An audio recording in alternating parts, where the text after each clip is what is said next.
নমস্কার বন্ধুরা, zero two investment চ্যানেলের পক্ষ থেকে আবারও সবাইকে স্বাগত জানাচ্ছি আজকের এই নতুন ভিডিওতে। বন্ধুরা, যারা আপনারা শেয়ার মার্কেটে কাজ করছেন, ইনভেস্টমেন্ট করছেন, মার্কেটে দোষ বা মার্কেট ক্র্যাশ নামের যে শব্দটা, সেটা অবশ্যই সবার জন্য মাথায় হাত। কিন্তু সবার জন্য কি সেম তাই, নাকি কারোর জন্য বড় সুযোগ কিংবা কেউ সেই অপেক্ষায় থাকে? বন্ধুরা, আজকের এই ভিডিওতে আলোচনা করব আজকে মার্কেট ক্র্যাশ সম্বন্ধে এ টু জেড জলের মতো সোজা বাংলা ভাষায় দেশি ভাষায় বুঝিয়ে যাব। এই ভিডিও দেখার পর তোমাকে আর দ্বিতীয় কোনো ভিডিও দেখতে হবে না ক্র্যাশ মার্কেটের উপর। কি কারণে মার্কেট ক্র্যাশ হয়, যেটা জানা থাকলে হয়তোবা তুমি আগেই বুঝতে পারবে যে মার্কেট ক্র্যাশ হতে যাচ্ছে। যদি মার্কেট ক্র্যাশ হয় তাহলে কি করণীয়, ঠিক আছে? এই পরিস্থিতিতে আপনি কি করবেন সেই বিষয়ে আজকে আলোচনা করব। আর আসলে কি সেটা বিপদ আপনার জন্য, নাকি আপনার জন্য সুবর্ণ সুযোগ, সেই বিষয়েও আলোচনা করব। তো ভিডিওটা ফুল ওয়াচ করো, সম্পূর্ণ তথ্য এমনভাবে দেবো যেটা তুমি ইউটিউবে এর আগে কোথাও দেখোনি। তো এখানে ভিডিওটা স্টার্ট করার আগে একটা অনুরোধ করবো যে এখনও যদি ভিডিওতে একটা লাইক না দিয়ে থাকো তো ভিডিওতে একটা লাইক দিয়ে দেবে। আর যারা চ্যানেল সাবস্ক্রাইব করোনি ফটাফট চ্যানেলকে সাবস্ক্রাইব করে দেবে, যাতে নেক্সট যে ভিডিওটা আমি আপলোড করব সেটা সবচেয়ে প্রথমে আপনার হাতে চলে যায়, ঠিক আছে? মার্কেট ক্র্যাশ বলতে কি বোঝায়, ঠিক আছে? সিম্পল ভাষায়, প্রাইস উপরে ছিল, মার্কেট ঊর্ধ্বমুখী ছিল, হঠাৎ করে বাজারের ধস নেমে গেছে, মানে প্রাইস নিচে নেমে গেছে একদম দেখতে দেখতে, সেটাকে মার্কেট ক্র্যাশ বলা হয় সিম্পল ভাষায়, ঠিক আছে? এখন বোঝো যে মার্কেট ক্র্যাশ হওয়ার পেছনে কি কি কারণ থাকে। প্রথম কারণ, অর্থনৈতিক, দেশের যদি অর্থনৈতিক সংকট থাকে তবে মার্কেট ক্র্যাশ হওয়ার চান্স থাকে। সুদের হার বৃদ্ধি, ব্যাংক যদি সুদ বাড়িয়ে নেয়, সুদের পার্সেন্টেজ বাড়িয়ে নেয়, তখন মার্কেট ক্র্যাশ হওয়ার চান্স থাকে। যুদ্ধ বা রাজনৈতিক অস্থিরতার কারণেও মার্কেট ক্র্যাশ হতে পারে। কোম্পানির খারাপ ফলাফল, খারাপ পারফরমেন্স, যে কোম্পানির স্টকে আপনি ইনভেস্টমেন্ট করছেন সেই কোম্পানির খারাপ রেজাল্ট করলে অবশ্যই মার্কেট নিচে যাবে, ঠিক আছে? বিনিয়োগকারীদের আতঙ্ক, ভাই এই পয়েন্ট খুব ইম্পর্টেন্ট, খুব ইম্পর্টেন্ট, ঠিক আছে? বিনিয়োগকারীরা যারা ইনভেস্টমেন্ট করে তাদের আতঙ্কে মার্কেট ক্র্যাশ হয় অনেক সময়। নেতিবাচক খবর বা গুজব, ঠিক আছে? এই দুইটা পয়েন্ট খুব ইম্পর্টেন্ট, একটার সাথে একটা অঙ্গাঅঙ্গিভাবে জড়িত, সেই জন্য বলছি ভিডিওটা একদম স্ক্রিপ্ট করবে না। আর প্রাকৃতিক দুর্যোগ, ঠিক আছে, মহামারী, এইসব কারণেও মার্কেট ক্র্যাশ হয়ে থাকে, ঠিক আছে? তো এই যে পয়েন্টগুলো বললাম, এখন যদি তুমি প্রশ্ন করো যে অর্থনৈতিক সংকটের সাথে আমার মার্কেট ক্র্যাশের কি সম্পর্ক, সুদের হারের সাথে মার্কেট ক্র্যাশের কি সম্পর্ক, যুদ্ধের সাথে, কোম্পানির লসের সাথে, বিনিয়োগকারীদের আতঙ্কের সাথে, নেতিবাচক খবর বা গুজবের সাথে বা মহামারীর সাথে মার্কেট ক্র্যাশের কি সম্পর্ক, সেটাই ডিটেলসে বলবো। সেই জন্য বলছি একদম জলের মতো এ টু জেড বুঝিয়ে বলবো। প্রথমত বলি, অর্থনৈতিক পরিকাঠামো যদি দেশের ভালো থাকে, মানুষ রোজগার পায়, আয়ের উৎস বাড়ে।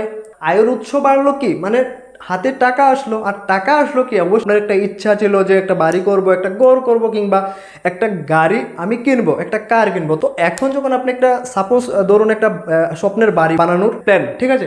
তো সেই বাড়িতে সিমেন্ট লাগে, রড লাগে, তো ওইসব আসছে কোথা থেকে? নির্দিষ্ট একটা কোম্পানি থেকে আসছে।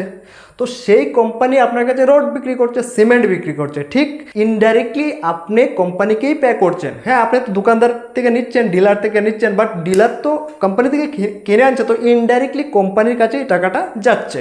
তো সেই অনুযায়ী কোম্পানির ব্যবসা ভালো হবে। আর কোম্পানির বিজনেস যদি ভালো হয়, প্রফিট যদি ভালো হয়, তো ইনভেস্টররা, বিনিয়োগকারীরা কি কি দেখবে? কোম্পানির গ্রো দেখে তারাও ইনভেস্টমেন্ট করবে, যে কোম্পানির গ্রোয়িং ভালো আছে, ভালো পারফরমেন্স করছে, আমিও এখানে ইনভেস্টমেন্ট করব কোম্পানিতে, তো আমারও মানে প্রফিট হবে। তো সেই জন্য বিনিয়োগকারীরাও বিনিয়োগ করবে, শেয়ারেরও দাম বাড়বে। একটু ভাবো তো, এই জায়গাতে ঠিক উল্টোটা যদি হয় কি হবে? হোপফুলি ক্লিয়ার হয়ে গেছে, উল্টোটা যদি হয় কি হবে? সিম্পল, আয়ের উৎস কমে যাবে। একটা ভালো একটা বাড়ি হোক, ভালো একটা কার হোক, কিভাবে কিনবে? কোম্পানি বিজনেসটা করবে কিভাবে? আর কোম্পানি যদি বিজনেসটা না করতে পারে, প্রফিট যদি না করতে পারে, বিনিয়োগকারীরা কেনই বা বিনিয়োগ করবে? আপনি বলুন, আপনি এমন একটা কোম্পানিতে বিনিয়োগ করতে যাবে যে কোম্পানি লসে আছে? অবশ্যই না। তো সেম, ঠিক আছে? তো যখন বিনিয়োগকারীরা বিনিয়োগ করবে না, তখন অবশ্যই শেয়ারটাও ডাউনে চলে যাবে। সিম্পল, ঠিক আছে? চলো আগে আগে পয়েন্টে আলোচনা করি। এইবার যুদ্ধ পরিস্থিতিতে কেন শেয়ার মার্কেট ক্র্যাশ হয়, কি কারণ তার পেছনে? দেখো, সবচেয়ে প্রথমে আমাদের দেশে যে কোম্পানিগুলো আছে, যে প্রোডাক্ট ম্যানুফ্যাকচার করছে, কার ম্যানুফ্যাকচার করছে, কিংবা মোবাইল ম্যানুফ্যাকচার করছে, কিংবা ল্যাপটপ ম্যানুফ্যাকচার করছে, তো সেই প্রোডাক্টগুলোর জন্য যে কাঁচামাল চাই, সব কটা কাঁচামাল তো আমার দেশের থেকে হয় না, কিছু কিছু প্রোডাক্ট, কিছু কিছু কাঁচামাল আমার বাইরের থেকে আনতে হয়, আউট অফ কান্ট্রি থেকে আনতে হয়। তো যুদ্ধকালীন পরিস্থিতিতে যখন স্টেট অফ হরমুজ কিছুদিন আগে আপনি দেখেছেন, আপনার সামনে উদাহরণ আছে, আমেরিকা, ইসরায়েল, ইরানের সাথে যে যুদ্ধ হয়েছিল, স্টেট অফ হরমুজ বন্ধ হওয়ার পর কতটুকু সমস্যায় আমরা পড়তে হয়েছে আমাদেরকে, ঠিক আছে। তো সেই আপনার যখন ট্রান্সপোর্টের রাস্তা বন্ধ হয়ে যাবে তো আসবে কিভাবে কাঁচামাল, তখন কোনো কাঁচামাল আসবে না, তখন প্রোডাক্টও ম্যানুফ্যাকচার হবে না, ঠিক আছে। আর অন্যদিকে যদি ভাবুন যে না, কিছু কিছু কোম্পানি তো আছে যেগুলা কাঁচামাল আমাদের দেশের থেকে হয়ে যায়, প্রোডাক্টও ম্যানুফ্যাকচার হয়ে যায়, কিন্তু আমি বলবো সেই প্রোডাক্টগুলো তো বাইরেও তো রপ্তানি করতে হয়, তো সেই রপ্তানিটাও তো বন্ধ হয়ে যায়, ঠিক আছে। তো টোটালি কোম্পানির উপর প্রভাব পড়ে এই বিষয়টি। সেই কারণেই কারখানাও বন্ধ হতে পারে, কোম্পানিও বন্ধ হতে পারে। যেই সব প্রোডাক্টের সম্পূর্ণ 100% কাঁচামাল কিংবা 80% বা 60% কাঁচামাল বাইরের থেকে আনতে লাগে, সেসব কোম্পানি অনায়াসে বন্ধ হয়ে যায়। আরেকটা পয়েন্ট হচ্ছে তেলের প্রাইস হাই হয়ে যাচ্ছে।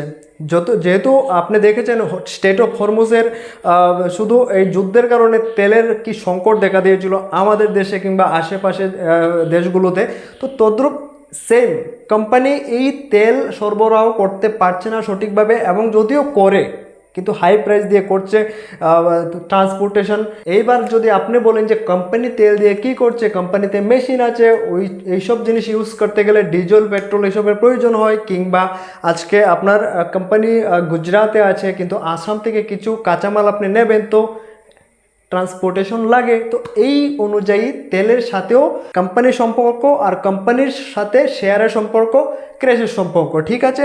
আর বাকি এই জায়গাতে বলতে গেলে বিদেশি ইনভেস্টররা খুবই জরুরি আমাদের দেশের কোম্পানিগুলোর জন্য, ঠিক আছে। যারা বিদেশি ইনভেস্টর আছে তারা ঝুঁকি নিতে চাইবে না, কেউ বা চাইবে, আপনিও তো চাইবেন না, না। তো সেই অনুযায়ী ঝুঁকিমুক্ত থাকার জন্য বিদেশি ইনভেস্টররা টাকা উঠিয়ে নিয়ে যায়, ঠিক আছে, দ্রুত, ঠিক আছে, নিরাপদ জায়গায় তারা ইনভেস্টমেন্ট করে, গোল্ডে করে, তারপর ডলারে করে, ঠিক আছে। তো সেই জন্য মার্কেটে ক্র্যাশ আসে। দ্বিতীয় বিষয়ে কথা বলবো, সুদের হার বাড়লে কিভাবে মার্কেট ক্র্যাশ হয়। বিনিয়োগকারী শেয়ার ছেড়ে নিরাপদে চলে যাচ্ছে, এফডি করছে, ফিক্সড ডিপোজিট করছে। যদি ব্যাংকে ফিক্সড ডিপোজিট করে আমি সুদের ইন্টারেস্ট পার্সেন্ট বেশি পাই, তাহলে আমি কেন শেয়ার মার্কেটের মতো ঝুঁকিপূর্ণ জায়গায় আমি ইনভেস্টমেন্ট করব, ঠিক আছে। তৃতীয়ত হচ্ছে এখানে কোম্পানিগুলো লোন নিয়ে ব্যবসা চালায়, সুদের হার বাড়লে তাদের খরচ বাড়ে, লাভ কমে যায়, এই শেয়ার দামও পড়ে, ঠিক আছে। কোম্পানির লাভ প্রফিট থাকলে তো শেয়ার মানে বিজনেস ভালো হবে, বিজনেস ভালো হলে তো বিনিয়োগকারীরা বিনিয়োগ করবে, ঠিক আছে। সেই অনুযায়ী শেয়ারের প্রাইস ওঠানামা করছে। আচ্ছা, এইখানে যতগুলো পয়েন্ট আমি আপনাকে বলেছি, তার চেয়েও ইম্পর্টেন্ট যে পয়েন্টটা সেটা হচ্ছে এই ভুয়ো নিউজ সোশ্যাল মিডিয়াতে খবর ছড়াচ্ছে যে মার্কেটে বড় ধস আসতে পারে, ফালতু, ঠিক আছে।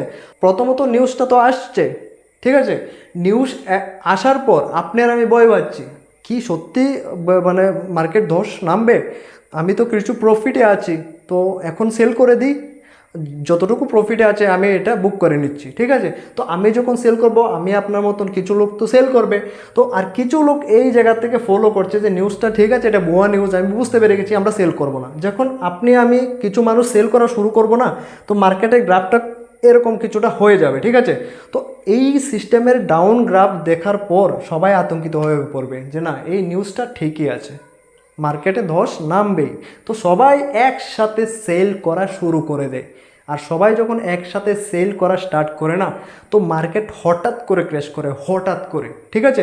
তো এই সময়ে আপনি কি করবেন, ঠিক আছে, করণীয়টা কি? আপনি তো এতক্ষণে তো বুঝে গেছেন যে মার্কেট ক্র্যাশ কিভাবে হয়। করণীয়টা হচ্ছে শান্ত থাকুন, আতঙ্কিত হবেন না। প্রথম পয়েন্ট মনে রাখবেন, বাজার ওঠানামা করে কিন্তু কিছু ভালো কোম্পানি সময়ের সাথে সাথে ঘুরে দাঁড়ায়, ঠিক আছে। আজকে একটা এক্সাম্পল দিচ্ছি, টাটার একটা শেয়ার, যে কোনো হতে পারে, মানে আমি এমন কোনো শেয়ারের জন্য আমি আপনাকে বলছি না, বাট এক্সাম্পল দেওয়ার জন্য, ভালো একটা কোম্পানির শেয়ার আজকে ডাউন হয়ে যাবে। যেমন এক্সাম্পল নেসলে ম্যাগির একটা নিউজ বেরিয়েছিল 2015-16 সালে যে ম্যাগি ব্যান হয়ে গেছে, তো মার্কেট ক্র্যাশ করেছিল অল্প সময়ের জন্য, কিন্তু তারপরে আবার মার্কেট ঘুরে দাঁড়িয়েছে। তো ভালো কোম্পানির শেয়ার কখনো সবসময় ডাউনে থাকে না, ঠিক আছে। আরেকটা বিষয় হচ্ছে সব জায়গাতে বিনিয়োগ করে রাখা, সিঙ্গেল একটা শেয়ারে 100% ফান্ড ইনভেস্টমেন্ট করা ঠিক না, ঠিক আছে। যদি একটা কোম্পানি লসেও যায় বাকি কোম্পানিগুলো আপনাকে প্রফিট দিয়ে যেতে পারে, ঠিক আছে। তো সেই জন্য মানে বিভক্ত করে আপনি ফান্ডকে ইউটিলাইজ করুন, ঠিক আছে। দীর্ঘমেয়াদী দৃষ্টিভঙ্গি রাখুন। একটা কথা বলে দিচ্ছি যে আজ পর্যন্ত যদি শেয়ার মার্কেট থেকে 100 জনে প্রফিট কামিয়েছে তার মধ্যে 97% মানুষ এখানে দীর্ঘমেয়াদী মানে লং টার্ম ইনভেস্টমেন্টের ফলেই কামিয়েছে, শর্ট টার্মের জন্য প্রচুর লসে আসে, ঠিক আছে। তো দীর্ঘমেয়াদী আপনি প্ল্যানিং করুন, আপনার প্রফিট অবশ্যই হবে। দীর্ঘমেয়াদী করলে কি হবে, কিছুদিন নামবে তারপর আবারও উঠে যাবে। আরেকটা বিষয় এটা একটু টেকনিক্যালি বিষয় কিন্তু আমি আপনাকে বলে দিচ্ছি। এই যে শেয়ার এইভাবে নামছে, ঠিক আছে, কতক্ষণ অবধি নামবে থেকে আপনি চার্ট দেখে বুঝে যেতে পারবেন। আপনি যদি চার্ট অ্যানালাইসিস যদি ভালো করে জানেন তাহলে আপনি চার্ট দেখে বুঝতে পারবেন যে চার্ট কখন কোন জায়গায় গিয়ে আবার ব্যাক করবে। এই যে ব্যাক করার জায়গাটা, এই যে মনে করুন যে এই নামছে, ঠিক আছে, এইভাবে নামছে, একটা ডিমান্ড জোন থাকে, ঠিক আছে, চার্টের একটা ডিমান্ড জোন থাকে, একটা সাপ্লাই জোন থাকে, ঠিক আছে। তো সেই জায়গাতে ডিমান্ড জোনে হিট করে প্রাইসটা উপরের দিকে যাবে। তো আমি বলবো যে আপনি এইসব জায়গাতে প্যানিক না করে সবচেয়ে প্রথমে ডিমান্ড জোনটাকে ফলো করো, ঠিক আছে। ডিমান্ড জোন থেকে হিট করে ওপরে ওঠার চান্স অনেক বেশি থাকে, ঠিক আছে। আর ওপরে উঠে এই যে সাপ্লাই জোনে হিট করে আবার নিচে নামবে, এইভাবে তো ওঠানামা করে শেয়ার মার্কেট, ঠিক আছে। যদি কোনো কনফিউশন থাকে তাহলে ভিডিওতে কমেন্টে জানাও, ঠিক আছে। তো আজকের জন্য এতটুকুই, সবাইকে গুড বাই, আবার দেখা হবে নতুন একটা ভিডিওতে, চলো।